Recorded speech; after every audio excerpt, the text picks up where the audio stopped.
Welcome to Mastering the Numbers, your go-to podcast for a deep dive into the world of business and entrepreneurship. I'm your host, Joe Mallo. Join me as I sit down with successful business owners to uncover their journeys, learnings, successes, and future plans. From market trends to personal stories of triumph, Mastering the Numbers delivers invaluable insights to fuel your own entrepreneurial spirit. So grab a seat and get ready to be inspired. Hello, everybody. This is Joe Mallo with Elite Edge Consulting Group, powered by Focal Point Business and Executive Coaching. Welcome back to another episode. I'm excited to have our guest today, Danny Karon, owner of Your Lovable Lawyer. Danny, thanks for being here today. It is a pleasure. I've been looking forward to this. Yeah, me as well. Me as well. You know what? Tell everybody. I know we had a chance to talk quite a bit before we started here, but tell the audience a little bit about Your Lovable Lawyer. Sure. I'm a lawyer by trade. I've been practicing consumer law for going on 30 years. And what I've long discovered is that there's what I call a societal bias against access to justice, where people who deserve it the most tend to get it the least. What that means is people don't know they have legal issues or problems, or if they know they have problems, they don't know what to do about their problems, or if they know what to do, they don't know how to do it, or who to have help them do it, or how to find a lawyer, or how to pay for a lawyer, right? Right. So I noticed that the law was inaccessible to people. It's elusive, it's evasive. People are kind of, it's mysterious and it's unapproachable. And I didn't think that was okay or right. I wanted to make it more immediate and more accessible to people. I wanted to raise people's legal awareness and aptitude and make the law something they could really feel comfortable with. So that's one kind of set of considerations. At the same time, I'm realizing all that, I'm taking a look at the daytime, call it TV landscape and internet landscape. And I'm seeing a couple of things. One, there's all this, call it emotional wellness content out there, like Dr. Phil talking about how to be safe and sound in your mind and body. Right. There's also, I saw a lot of financial wellness content out there. Jim Cramer talks about how to set up a 529 for your kids' college or a 401k for yourself. But where concerned that third essential wellness bucket, to my mind, legal, there's really nothing out there, which, by the way, when the legal bucket tips, it spills into the other two big time because you freak out and you go broke. The only law-related content I saw online or on TV were these trumped-up courtroom shows that were more exploitative than anything, where you're in court, there's a problem, and the cameras are on you, and they're making fun of the whole situation, and that doesn't help anybody because the problem's already happened. I wanted to turn the dial back and give people the tools they needed to avoid those problems in the first place. Kind of like going to the doctor for a physical keeps you from getting sick. I wanted to give people a legal physical, give them what they needed to stay out of trouble in the first place, or if they stepped into it, what to do to get out of it. Kind of like a DIY law degree. A couple of tricks, a couple of things to know in the toolbox can really go a long way, because you don't need a lot of law in this world to get yourself through legal problems. You just need common sense and come from familiarity. So that's what spawned this Lovable Lawyer brand. And I shaped this brand around a bunch of videos, like self-help videos that fell into different buckets. The first bucket was kind of like evergreen topics, we'll call them, things everybody confronts every day but doesn't think they have any say in. What to do if you're in an auto accident, what to do in traffic court, what to do when Visa screws you over, T-Mobile, Verizon screw you over, whatever, happens all the time. The airline screws you over, the flight's late and there's a passenger bill of rights out there. You didn't know that, did you? Well, you can get stuff and they have to give it to you if they don't do it voluntarily. Ask for it. You don't ask, you don't get. So those were the evergreen topics. A second bucket of topics were really COVID related, because I started this a couple of years ago. When the school shut down, I had to keep paying tuition. What happens to my tuition dollars? Do I deserve a refund? PPE. I'm feeling a little too close for comfort. They're not providing enough, protective equipment. I'm getting sick, or maybe I'm not sick, but my grandma got sick and died, God forbid. Is there a claim or remedy there? COVID waivers. Remember taking the kid to soccer practice and coach slips a piece of paper through the window, says, sign this or Susie doesn't practice. You're like, I don't know what this says. All I know is that I'm late for work and she's making me nuts. Where do I sign? You don't know what the heck you signed. COVID issues. And then the third bucket of issues I examine are really, I'll call them pop cultural legal issues that derive from the news and affect all of us. Big one I had some fun with was Johnny Depp, Amber Heard. When they were in trial together, that wasn't a domestic abuse case, not at all. It was a defamation case. And Amber Heard had no idea what the law on defamation was, for if she did, she wouldn't have done what she did, and she'd be several $1 million richer. She stepped into it because she had no legal awareness or aptitude for defamation law. which legal awareness and aptitude, I relate to people in videos in a fun way. Or looking at it from the other side, when you're defamed, what do you do on the plaintiff's end? You need to know what your rights are there. So there's so much stuff out there that people don't know that they should know. I kind of liken myself as the iPod of the law, meaning you didn't know you needed me, but once you got me, you can't live without me, because it's really good stuff to know. And that's what spawned this brand. I'm trying to get more popular, more hits, more famous, create a bigger platform so I can deliver the message, this essential messaging to people, and ultimately get a TV show. It's a big ask, but you got to aim high and become kind of like the legal Dr. Phil. So that's what's behind your Lovable Lawyer. Well, I'll be the one to say, you know what, he was on my podcast before he had that show. So that'd be great. From your mouth. So there you go. There you go. So you have this new brand that you're starting, but at the same time, you also have a practice, a law practice in the background. I do. I'm still a practicing lawyer. I guess the diplomas give it away, right? I've been doing this for a long time. This I can monetize. The Lovable Lawyer thing I'm still working on. So I'm practicing mostly consumer class action litigation, a lot of antitrust, a lot of contract, wage and hour, modest securities, and it's all over the country. Yeah. In addition to all this, I really think, and in keeping with this whole Lovable Lawyer connection, I think it's important to give and to teach and give back and help the next generation of lawyers become better at what they do and better than that have a better experience coming out of the gate than I did. So I teach law school too, and I teach consumer class actions. I'm actually teaching in the fall. This semester I'm at University of Michigan Law School, and I alternate between Michigan and Ohio State. They actually can coexist. I have two faculty IDs. They do not spontaneously combust when they touch each other in my briefcase. I used to teach at Columbia, but the commute was a bit much, so I figured I needed something closer. So those I can drive to, and that's really fun. It's really cool to share my message and my experiences and help them become better at what they're going to do than how I did. And if I can do that, then I've done my job. So I took the speaking, the teaching, the putting on a show, because you got to entertain, and bound it all together. And that's what channeled into your Lovable Lawyer. There's a lot of written copy on the website too, just because you want to share your messaging in a more, kind of a more thoughtful way than sometimes kind of a shticky way, because the written word is compelling and it's powerful. So I do a lot of writing, and I was offered a book deal to support your Lovable Lawyer. So I'm waiting for that contract to show up, waiting every day, hoping it shows up. But I've begun that book. I've been working on a legal thriller for about 10 years, and that's done. But I put that on the side in favor of this Lovable Lawyer fiction piece. And then I teach writing too. And I do a lot of other kind of legal nonfiction writing on different legal themes, law reviews and law journal articles too. Not as much fun as my mom, but at least I'm getting something out there. That's a lot going on there. That's a lot going on. So what have been some of the biggest challenges with your Lovable Lawyer that you've had to overcome, or biggest struggles? Well, I'll tell you what the challenges are, but I haven't overcome them yet, because it's a new brand and it is tough. It is so polluted out there in terms of content. There's so much garbage and useless drivel out there to infect people's eyes and ears.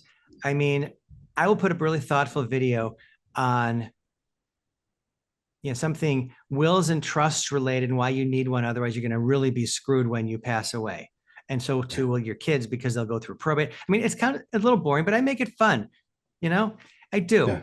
Will that get any attention? Modest. It'll get a lot of attention. Some couple dancing behind their deserted Applebee's.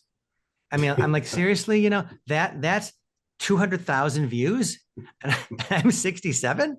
So it's tough. You just got to land with the right person at the right time, in the right mood. The only certainty is in doing nothing. So keep pushing and pushing. I tell my kids that, and you're never too old for that theory, because if you want to do something new and fresh and different and innovative and something that matters, you got to keep pushing and trying.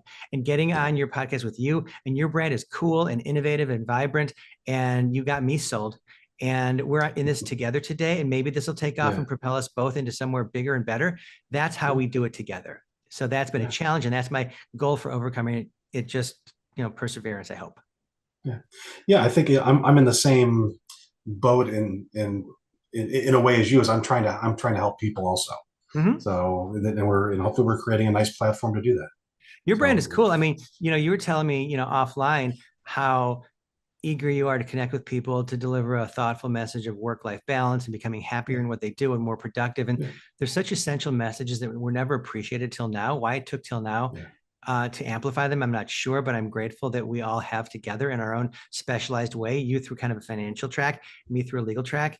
And it's really important to do. And you're a great voice in this space, in your space.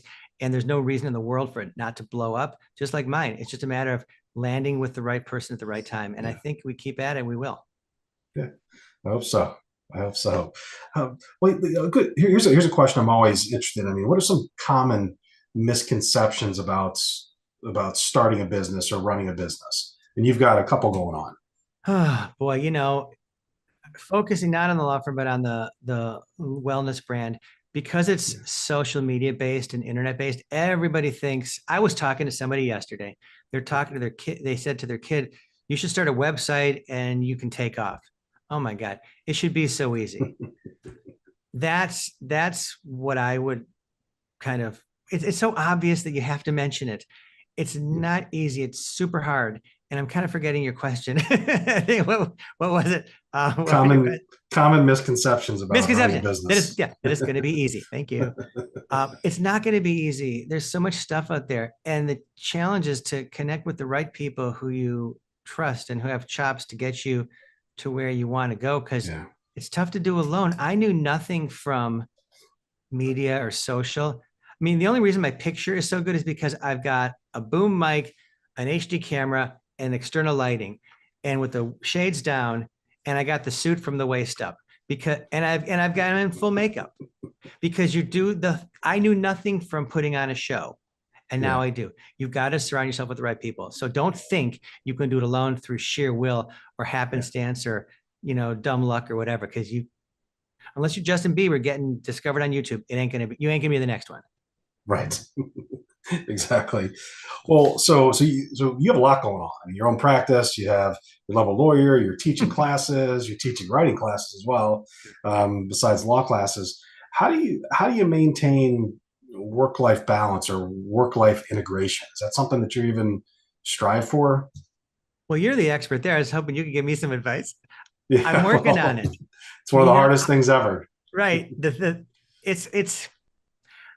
I find that I'm not out of balance with stuff I really enjoy doing.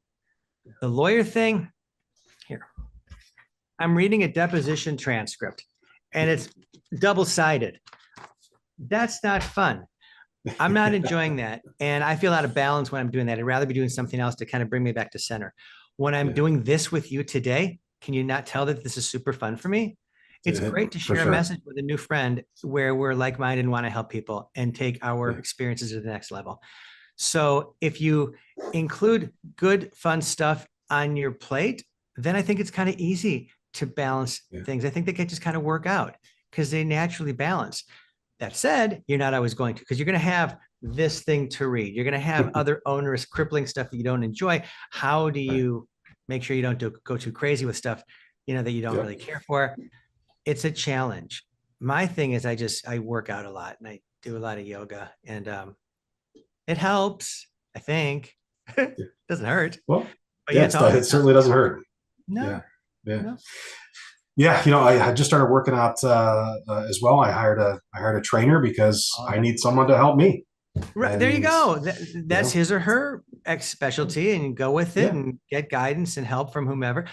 I think I don't know that I mentioned, I'm talking to some new PR people Wednesday, and they're expensive. I mean, not like I'm a solo. I mean, I'm in a small firm, a firm of basically one. I was at a big firm in Chicago to start with, and I got so sick of all my partners that I finally chipped it away into just myself, which means there's no safety net. So if I hire them, it's a big chunk of money. And the question is, the realization is you got to spend it to make it. Do you want to spend this much? And is there any certainty that you're going to make it? And I'm like, wow, I'm thinking it through, and I'm probably going to do it because I'm so committed to this and really want it to go well. And I believe that with their help and guidance and special expertise, they can take me to a place where I couldn't otherwise go. Like your trainer is going to take you to somewhere that you can't do on your own. And that's why they have experts out there. That's what you do in the financial and wellness space. I'm trying to do that in the legal wellness space and the law space when people have regular legal problems. It's the way it works. Yeah. After the resources Yeah. to pull it off, though. So that's the challenge. It's true. It's true. It's true. So being a solo entrepreneur, a solo lawyer in your office, do you have a support team that keeps you on track with everything that's going on? Yes, I have a great administrative assistant. She's been with me for several years. Couldn't make it without her. I've got my son, he's a senior in college. He's double majoring, but found time to help me round out the social stuff. So he's keeping me on track in that regard. I have some contract attorneys, who do some document work, and they're able to help keep hours generated for eventual payment, God willing. So you cobble together a band of folks as best you can, and in a manner that's affordable, because it's a really unconventional experience. It's not a big firm. It's not even a 10, 15, 20 lawyer firm with HR and IT and all that stuff. But you maintain the appearance that it's all getting done, because it's got to all get done, and nothing can slip through the cracks, or you're going to get in trouble. And you just kind of get pretty good at it after a while, and things seem to work out. Yeah. Yeah. How do you stay ahead of the competition and the things that you're doing with this, with your Lovable Lawyer, or even in your own practice?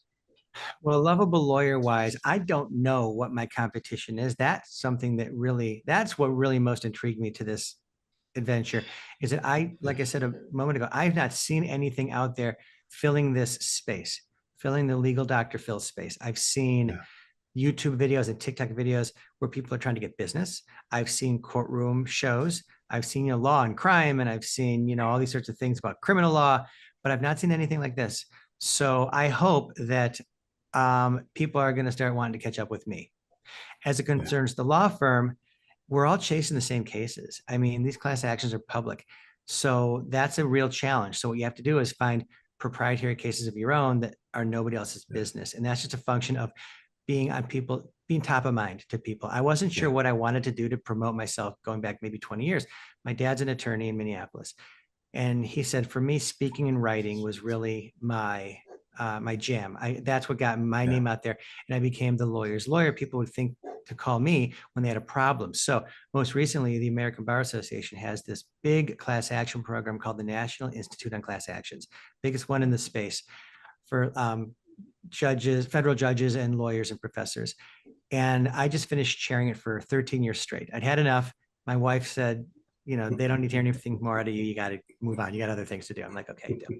So that got me in a place and in a space to get noticed. So people think enough to call me when they have an issue. And if I need backup, you call a bigger firm with the 3 B's in my experience: bodies, brains, and bucks. And I don't have the bodies. I got the brains, but I got modest bucks. So you got to get some support. And we all lend our talents to each other and form these de facto firms for purposes of pursuing cases. And it's a built-in relief mechanism in the class action bar. So it's nice if I can come in with an idea, which often I do, because of having put myself out there, both on the speaker circuit and writing. Because I've written, like I said, a ton of scholarly pieces on class actions. So you don't just look the part, you are the part, and people think to call you because you can back it up. Yeah, absolutely. They need that type of experience. Yeah. So you're obviously motivated, focused. You have a ton of energy. I know you're doing yoga, working out. That's got to be driving that. How do you keep that motivation and that level of focus? For me, I think it's easy. I'm just kind of predisposed that way. I'm really amped up all the time. Works for me, doesn't work so well for my wife a lot of the time. You don't even be married to a guy like me, because I'm always go, go, go, go, go. You have to know how to take it down. That's my challenge, how to keep it from being up at this level all the time. And that's the yoga, and just kind of trying to relax and connect with, more social, type, events, and just anything away from work. Yeah. But I've not had a problem. It's kind of like some people suffer from writer's block when they write. I never suffer from writer's block. I never suffer from lack of energy. It's almost a curse, like I said, because I could make you crazy. You would not want to be married to me. But you know what? It's a curse of the productive. So at least I'm getting a lot done. Yeah, I tell you that the energy drives you. So, Yeah. like you said, it's a curse, but it's also a blessing. A lot of people don't have And have that something worth energy. chasing, something fun to chase. Yeah. I mean, if Yeah. it were chasing this law firm thing for another 10 years, oh my God, I jump off a bridge. If it's chasing something new and fresh and different, that's fun. If it's getting on TV, that's fun. If it's getting my books published, that's fun. If it's teaching a class of kids at Michigan, that's fun. So I go after things that are fun and different. And what's interesting about everything I mentioned is they're all variations on a single theme, which is law. Yeah. I like to teach, I teach law. I like to write, I write legal thrillers. I want to get on TV. I'm a legal commentator on a lot of networks, and I've got the legal wellness brand. So I've gone with what I know. I haven't jettisoned law for, I'm going to peddle real estate. I'm going to be a day trader. I don't have any mind or aptitude for any stuff like that. I know law stuff. So I find ways to make it fresh and keep it interesting and reinvigorate and reinvent myself. And that's why you found me smiling today rather than take a look at the lawyers, you know. Am I right? So you got to find something fun. You are. Well, I'm glad you're excited.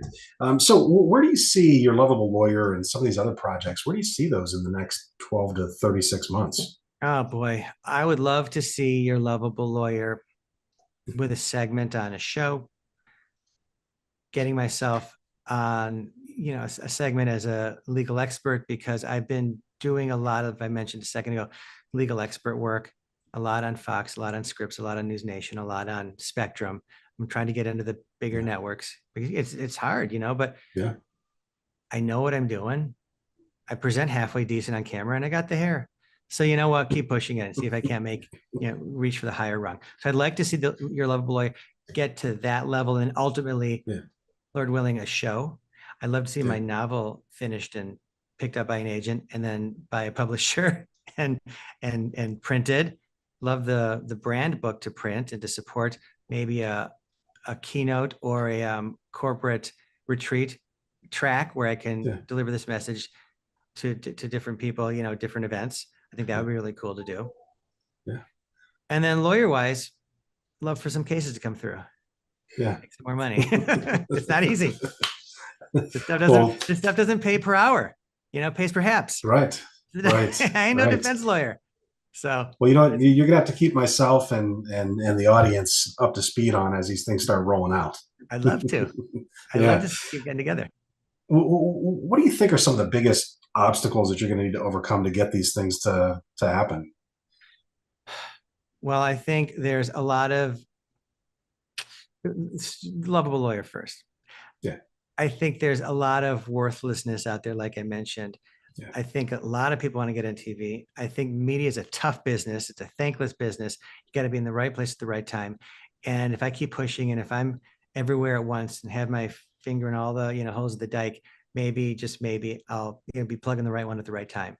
So that's a real challenge. You're asking about challenges, right? Just obstacles. Over the next. Obstacles. On the law front, listen, the consumer laws aren't getting any easier. The judges are getting tougher. Cases are getting dismissed more routinely. It's hard. It's hard to, you know, be a victim's lawyer. Although at the same time, there are victims on both sides of the V. I mean, there are a lot of defense victims, a lot of bad cases getting sued. And I said I'm a plaintiff's lawyer, but I do a good amount of defense work too. And I love it, not just because it pays, but because people are getting a raw deal a lot of the time. And I want to put these bad cases out to make room for the good ones. It's all cyclical. It all works together. So law is a challenging business. It's competitive. Laws are tough. Judges are tough. Who knows what'll happen? So, and it's precarious stuff. If it were easy, everybody would do it. Yeah, of course. Last question. What's the best business advice anybody's given you? I don't know that anybody gave me this advice so much as I came across it myself. And it is, the only certainty is in doing nothing. You got to keep pushing. People say how hard it is, how steep the road is, how tough it is to hoe, all that stuff. I'm like, listen, you're never going to get anywhere unless you try. You'll fall on your face. And we all know that at the Abraham Lincoln and everybody else, you fall flat on your face a million times. But I'm telling you, I don't know where this Lovable Lawyer brand is going to go, but I'm willing to fight like hell to see if I can make it happen. And if it doesn't happen, then it's not for lack of effort. I mean, there is no down. There's only up and getting up. And I'm going to keep pushing and see if I can make it something spectacular to help people. That's where I look. That's how I look at things. And I think that's great advice for someone who's thinking about starting a business and they just can't get over the hump and get it going. They're just too scared. And sometimes you just have to jump in there and do it. Just do it. You're always gonna be scared of something. If not, this will be something else. It's a damn difference. Yeah, might as well do it. So, Danny, listen, I really, really appreciate you being on today. It was great hearing about your Lovable Lawyer. If anybody and all the other projects you have, movies, and I don't think you said movies that's yet. One thing I didn't mention. Yeah, yeah, that's the one you didn't. Between Maybe the books book, and everything else, turn into a movie. Yeah, it has to. But if somebody wants to get a hold of you, what's the best way to do it? My email is the easiest. I think we'll go with the Lovable Lawyer one. Danny@yourlovablelawyer.com. Not the lovable lawyer, but your. It's about you. The pronoun you is there intentionally. Danny@yourlovablelawyer.com. That's right. And I'd be thrilled to. I connect with everybody. Maybe it's a function of not having that many people connect with me, but whenever somebody calls for work, I call everybody back. Why? Because I'm their only outlet. I'm their only day in court. It takes a lot of time, but I listen to everybody because they all deserve to be listened to. Anybody who wants to connect with me about these themes or anything else, feel free. I'm always here. Right. Well, I tell you what, once again, thank you very much. And for everybody out there listening, I appreciate you being a part of Mastering the Numbers. We'll catch you on the next episode. Take care, Danny. Thanks so much. All right. You've just experienced another insightful episode of Mastering the Numbers. We hope you enjoyed the journey and gained valuable insights to fuel your financial success. Don't forget to subscribe to Mastering the Numbers on your favorite podcast platform to never miss an episode. And be sure to leave us a review to let us know how we're doing. Until next time, keep pushing forward and let your entrepreneurial spirit soar. Thank you for listening.